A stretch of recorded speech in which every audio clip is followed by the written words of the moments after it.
After the large-scale Iranian missile attack that happened earlier this week against Israel, the question on everybody's mind is what happens next.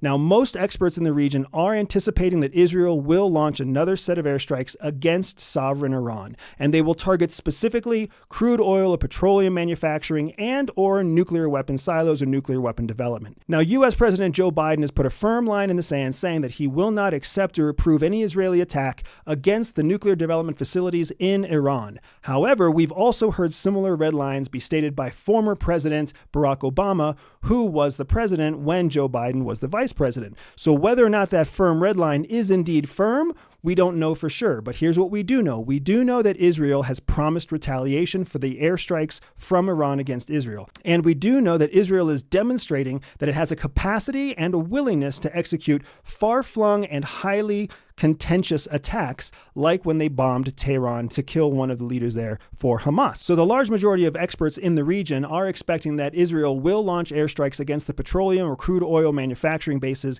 inside of Iran's national boundaries, which will of course create a situation where Iran has to respond in kind in some way. Make no mistake when you see Iranian missiles flying from Iran into Israel. In fact, what most experts believe is that the missiles being launched from Iran against Israel are not intended to do harm. They are instead intended to identify the weaknesses, the gaps, and the capabilities of Iran's anti-missile defense. Why would Iran send missiles that they know would get shot down? Because Iran wants to understand the capacity for which Israel has an anti-missile defense capability. From Iran's point of view, they have seen that Israel has the capability to defend against missiles being launched by Hezbollah from Lebanon into northern Israel.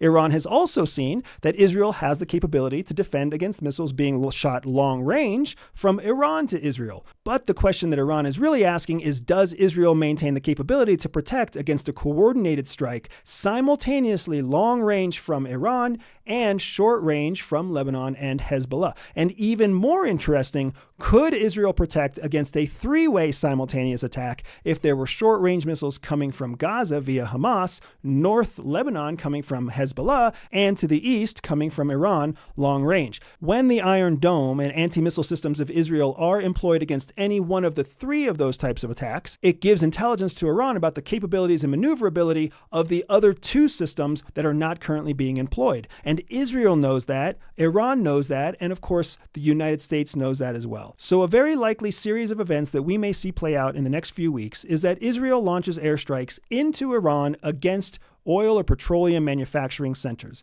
And in retaliation to that attack, Iran and Hezbollah simultaneously launch long-range and short-range missiles against Israel, to which Israel is going to have to defend